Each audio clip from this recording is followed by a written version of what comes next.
Welcome everybody. Welcome to, oh my goodness, I don't even know what episode. We are on episode 2 of season 3 now of the Jen and Fane show. Hi, my name is Fane Grant. I'm a realtor here in the Fraser Valley of British Columbia, and I'm now speaking with the lovely Jen. Jen, I'll let you introduce yourself.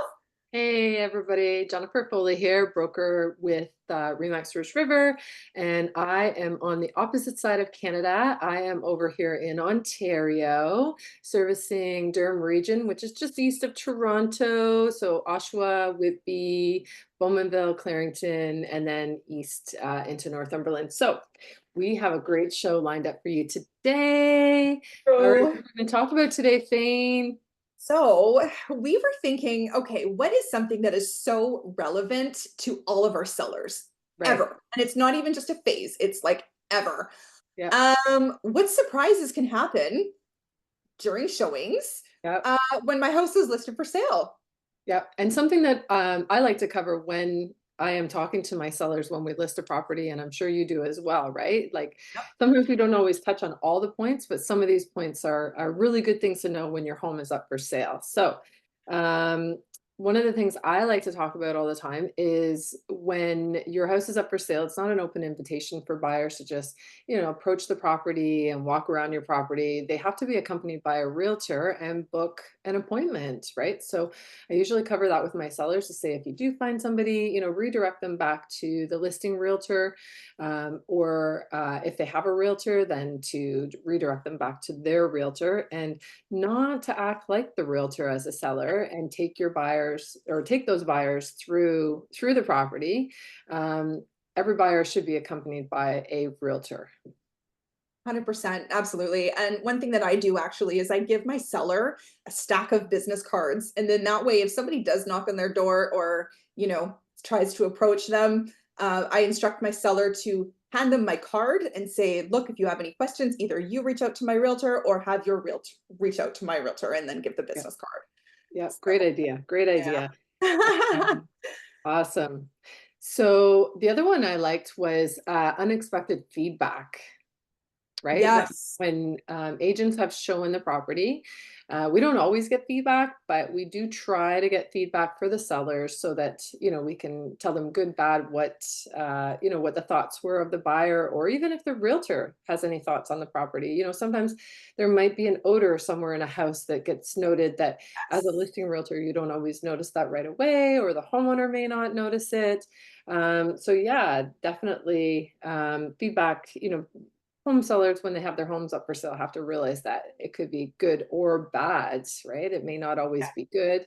And we have to view that objectively, right?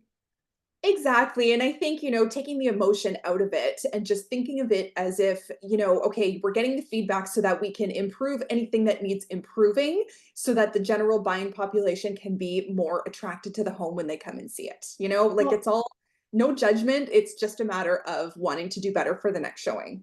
that's right. And sometimes, you know what, that feedback gives us, inside information that we wouldn't normally get, right?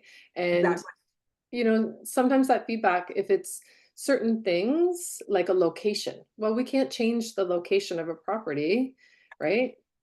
But if maybe the kitty litter box is always kind of smelly, then, that's something we can change. Maybe we need to clean it 100%. more often. And maybe the homeowner doesn't realize it because they're gone long hours working, outside of the home, or, different things play, right? Or Yep. maybe there's an issue that needs to be addressed by the homeowner so that we can get that property sold, right? Absolutely. Now, speaking of long hours, Yeah, sometimes showings can go extra long, like that's outside right. of the window that was originally scheduled. And I find this could be for a multitude of reasons. So sometimes, it could be a good sign because they're looking very thoroughly into your property and they really want to look at all of the details and get all of the information and, look at all of the appliances and look at the piping and those types of things, right? So sometimes And it it could be also depends on where the buyer is in their journey, right? So 100%. if Yeah. they're newly looking, or personality types of people, right? Some people do look at everything even though they're not interested in the property. And I say to my sellers too, sometimes a long showing doesn't necessarily mean that they're interested in the house either. It could Yep. just be that, they're having these long conversations with their realtor about this, that, the other.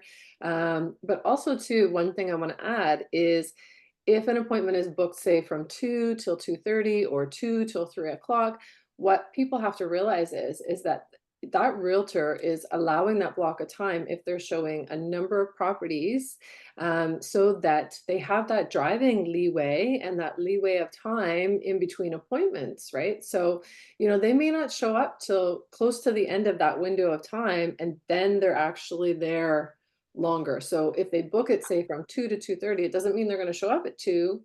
They could show up at 2:25 and spend that 15, 20, maybe 30 minutes with that buyer in that home. Exactly. No, absolutely. Yeah, and you never know how long people are going to spend in properties. Like I've had showings, I've had buyer tours where we were like ahead of time because the buyer hated every single property we were seeing, right? But Yep. then if they see a lot that could be a contender, then typically, the showing periods could actually be a lot longer. So yeah, 100%. we And try. so many variables on that because, like you said, they may be taking a really close look at the house. Yeah, It may be a property that they're suspecting they're gonna compete on multiple offers, so they may not be entertaining certain, conditions in their offer, so they really wanna take a good look at that property, right? Or it might be nighttime and, they come back for another visit, and then they're taking a longer look at it because it's daytime, right? Like, things like that. for sure, for sure. Yeah. What's the next one? The next one is that the possibility that sometimes things can be left not in the way that it was found, right? So, without elaborating too much on that, just, as realtors, we do try to put everything back the way it is. If lights were left on, leaving lights on unless we're directed to turn them off, and just other things, making sure that the property is exactly how you found it, that if doors are locked, then you leave them locked, right? And just being courteous of those things, right? And the other one we talked about too was around washrooms. Oh yeah. So many times people ask, "Fane, is it okay if I use the restroom?" Well, especially if you've been out with them and you've been looking at, 10 properties, right? Yep. And you're on a schedule to get to those appointments, that you scheduled for all these properties, and you don't always have time to stop at a Tim Hortons, or oops, I didn't say Tim Hortons. Uh, Ah, some some public washroom somewhere, right? exactly. Mhm. And yeah, and I know some sellers, maybe they don't like that, but you have to also understand that sometimes, or people have small children with them in tow, that, it's really hard to explain that, hey, can we wait till we get over here? But we have 5 more houses to see, right? So No, absolutely. And I think, whenever that does happen, usually when you're going into a property, you can tell which washrooms are the guest washrooms and which washrooms are the private washrooms. So exactly. typically, there's usually an ensuite or sorry, a powder room, not an ensuite, but a powder room or like a main guest bathroom. And that's usually 100%. the one we, divert people to, right? Exactly. Yeah, so I think that covers it. I think we covered Yeah. most of them. If we missed anything, put it in the comments below because we'd love to hear your thoughts on it, especially if you had your home up for sale. We'd love to hear from you. Yeah. Absolutely. All right. Thanks for watching. And so we will have our episode 3 next week, We will. every Okay, bye Tuesday. So everyone. subscribe so you don't miss an episode. Absolutely. Okay, thanks for joining us, everyone. We'll see you next time. Bye.